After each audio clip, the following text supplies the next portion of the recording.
कमरा 7 का आईना।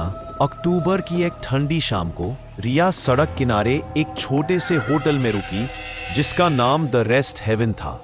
वह अपनी दादी से मिलने के बाद भुवनेश्वर से कटक अकेले जा रही थी। उसकी बाइक खराब हो गई थी और बारिश लगातार हो रही थी।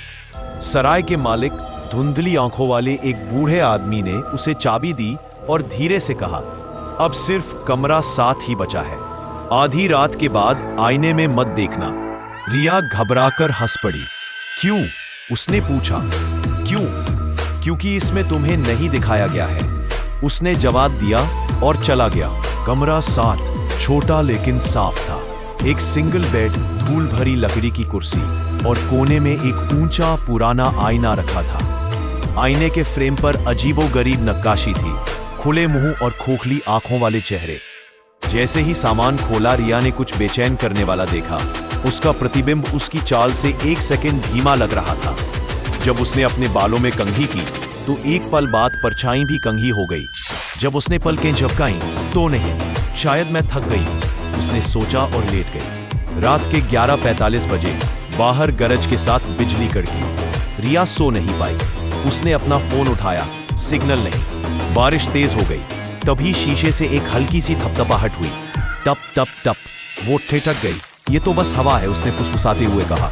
लेकिन आवाज फिर आई, 3 थपथपाहट, धीमी और सोची समझी। ठीक 12 बजे बिजली चली गई। कमरा अंधेरे में डूब गया। बस कभी कभार बिजली चमक रही थी। अगली चमक में रिया को शीशे के अंदर एक परछाई खड़ी दिखाई दी, लंबी, पतली और स्थिर।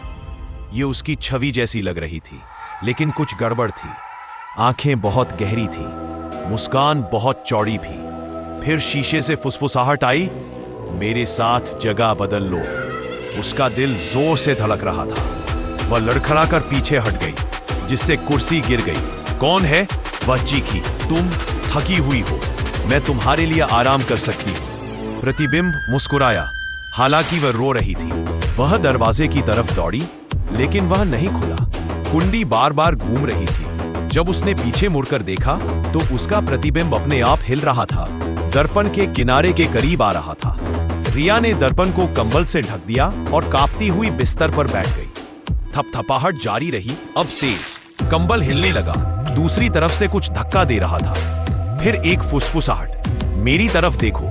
बिजली चमकी और कंबल जमीन पर गिर गया। प्रतिबिंब गायब हो गया था, लेकिन रिया अभी भी कमरे में थी। उसका असली प्रतिबिंब गायब हो गया था।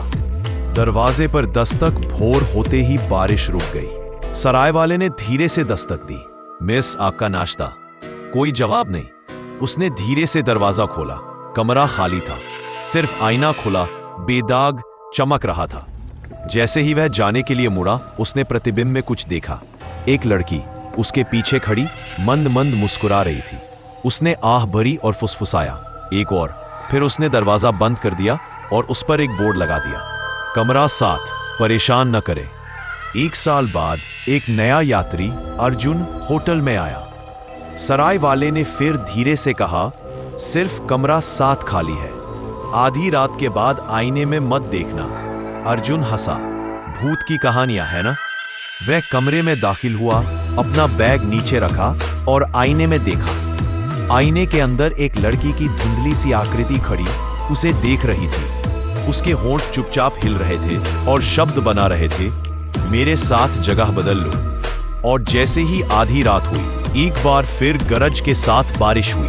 पहली रात अर्जुन बिस्तर पर लेटा अपना फोन स्क्रॉल कर रहा था। बारिश खिड़की पर जोरदार तरीके से बरस रही थी।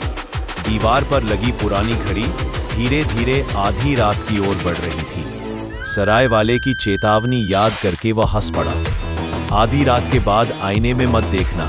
उसने सोचा, भूत की कहानियां बच्चों के लिए होती है। रात के 12 बजे 3 बजे उसके फोन की स्क्रीन खराब हो गई। लाइटें टिमटिमाने लगी और अंधेरे के उस क्षण में आईने की सतह पानी की तरह लहराने लगी। वह ठिठक गया। जब रोशनी वापस आई तो प्रतिबिंब गलत था।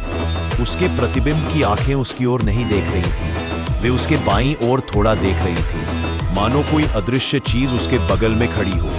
तभी फुसफुसाहट आई, वह तुम्हारा इंतजार कर रही है। आईने में लड़की। अर्जुन आईने के करीब गया। बिजली चमकी और उसने उसे देखा। गोरी त्वचा और काले बालों वाली एक लड़की उसके प्रतिबिंब के पीछे खड़ी मंद मंद मुस्कुरा रही थी। उसके होंठ मुश्किल से हिले, लेकिन उसने अपने सिर के अंदर उसकी आवाज सुनी। उसने मेरी जगह ले ली, अब उसकी जगह ले लो। वह लड़खड़ाते हुए पीछे हटा, जिससे एक दिया गिर गया। कमरा गीली मिट्टी की खुशबू से भर गया, मानो कोई नई कब्र खुली हो। उसने आईने को फिल्माने के लिए अपना फोन उठाया, लेकिन कैमरे में सिर्फ रक्त लाल चमक और शीशे से सटे हाथों की एक धुंधली रेखा दिखाई दे रही थी। और फिर उसने उसे देखा, आईने के लकड़ी के फ्रेम पर हल्के से उकेरा हुआ। रिया 2024। सराय वाली का राज। अगली सुबह अर्जुन तेजी से रिसेप्शन पर पहुंचा। रिया कौन थी? उस आईने में क्या खराबी है? बूढ़े सराय वाले की धुंधली आंखें डर से भर गईं। वह झिझका, फिर फुसफुसाया। वह आईना महानदी के पास एक पुरानी हवेली से आया था। मालिक की बेटी रिया उसके अंदर मृत पाई गई थी। अर्जुन ने पलकें झपकाई। उसके अंदर? हाँ, उसका शरीर तो चला गया, लेकिन उसका अक्स रह गया। हर साल कोई ना कोई गायब हो जाता है। फ्रेम पर अगला नाम उनका ही आता है। उसने आईने की रिकॉर्ड बुक का किनारा उठाया। 7 नाम, सभी एक ही कांपती हुई लिखावट में उकेरे हुए थे, और आखिरी पंक्ति खाली। चुनाव। उस रात अर्जुन ने आईना तोड़ने का फैसला किया। वह हथौड़ा लेकर कमरा 7 में दाखिल हुआ। घड़ी में रात के 11:49 बज रहे थे। उसने अपना हाथ उठाया, लेकिन उसका प्रतिबिंब हिला तक नहीं। वह स्थिर खड़ा रहा और मुस्कुराया। बहुत देर हो चुकी है, लड़की फुसफुसाई। तुमने मुझे फिर से देखा। प्रतिबिंब ने अपना हथौड़ा उठाया। जब अर्जुन ने हथौड़ा मारा तो आईना टूट गया, लेकिन कोई आवाज नहीं हुई। कांच के टुकड़े फर्श पर बिखर गए और हर टुकड़े पर एक अलग प्रतिबिंब दिखाई दे रहा था। सभी चुपचाप चीख रहे थे। फिर अंधेरा। वीरान हवेली। अर्जुन के गायब होने के 2 हफ्ते बाद पुलिस को उसकी बाइक द रेस्ट हेवन के बाहर मिली। कमरे में उसका कोई पता नहीं था, सिर्फ उसका फोन था जिसमें एक धीमी सी फुसफुसाहट रिकॉर्ड हो रही थी। नदी जानती है। रिकॉर्डिंग उन्हें महानदी के पास एक वीरान हवेली तक ले गई, जो आधी कीचड़ में धंसी हुई थी। स्थानीय गांव वाले इसे दर्पण भवन कहते थे, दर्पणों का घर। गायब होने से पहले रिया वहां रहती थी। नया प्रतिबिंब। सुबह हुई। सराय का मालिक कमरे में दाखिल हुआ। आईना हालांकि टूटा हुआ था, रातों रात खुद को फिर से ठीक कर चुका था, फिर से बेदाग, और उसके फ्रेम पर एक नया नाम दिखाई दिया, अर्जुन 2025। बूढ़े आदमी ने आह भरी और फुसफुसाया। एक और चुना गया। वह मुड़ा, लेकिन आईने में उसका प्रतिबिंब नहीं हिला। पहली बार आईने ने उसे देखकर मुस्कुराया। अंतिम दृश्य। उस रात द रेस्ट हेवन से गुजर रहे यात्रियों ने कमरा 7 की खिड़की से लाल रोशनी की एक झिलमिलाहट देखी। आईने के अंदर शीशे के पीछे 7 आकृतियां खड़ी थीं, मौन, प्रतीक्षारत, और बिल्कुल बीच में रिया ने उस नई फंसी हुई आत्मा से फुसफुसाते हुए कहा, दूसरी तरफ आपका स्वागत है। पत्रिका। हवेली के अंदर सब कुछ धूल से ढका हुआ था, ऊपर वाले एक कमरे को छोड़कर। दीवार पर एक टूटा हुआ दर्पण लटका हुआ था, जो कमरा 7 के दर्पण जैसा ही था। उसके नीचे एक डायरी पड़ी थी, जिसके पन्ने दागदार और भंगुर थे।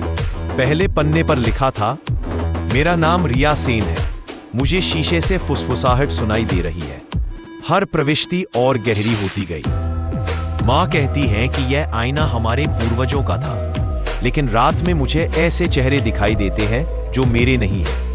वे मेरा नाम पुकारते हैं। वे बाहर आना चाहते हैं। अगली पूर्णिमा पर मैं उनसे बात करूंगी। आखिरी पृष्ठ धुंधली लाल स्याही से लिखा था, अगर मैं गायब हो जाऊं तो आईना मत तोड़ना। यह जितना निगलता है उससे कई गुना ज्यादा करता है। अनुष्ठान जांचकर्ताओं को बाद में पता चला कि रिया की मां मीरा सेन एक तांत्रिक थी। उनका मानना था कि आईना प्रतिबिंबों के बीच का प्रवेश द्वार था, जीवित और मृत लोगों के बीच एक सेतु। वह हर साल आईने को सील करने के लिए एक अनुष्ठान करती थी, लेकिन अपनी मृत्यु के बाद रिया ने इसे अकेले ही पूरा करने की कोशिश की। उस रात चंद्र ग्रहण के दौरान पड़ोसियों ने चीखें सुनी और हवेली की खिड़कियां लाल चमकती देखीं। सुबह तक रिया जा चुकी थी, लेकिन आईना वहीं रहा, बेदाग और धीरे धीरे गुनगुनाता हुआ, मानो सांस ले रहा हो। संग्रहकर्ता एक दशक बाद उस आईने को रमेश पटनायक नाम के एक प्राचीन वस्तु संग्रहकर्ता ने खरीद लिया, जो द रेस्ट हेवन नामक एक छोटी सी सराय चलाते थे।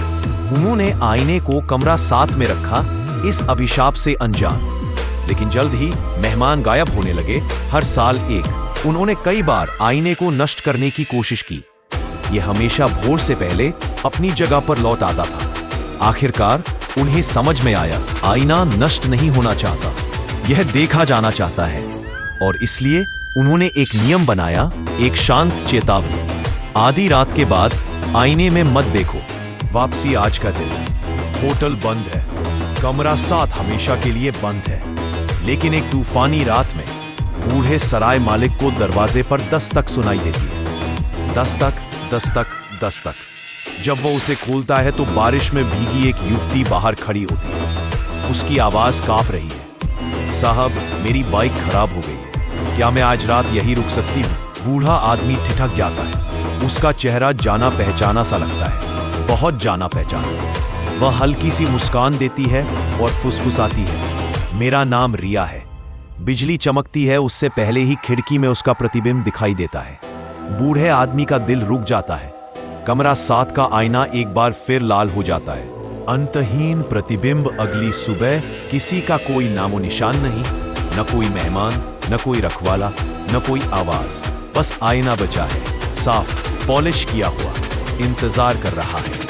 अगर आप काफी पास खड़े हो तो आपको हल्की गूंज सुनाई देगी, आवाजें एक दूसरे पर चढ़ती हुई, अंदर से फुसफुसाती हुई, मेरे साथ जगह बदल लो, वो तुम्हारा इंतजार कर रही है। आधी रात के बाद मत देखना।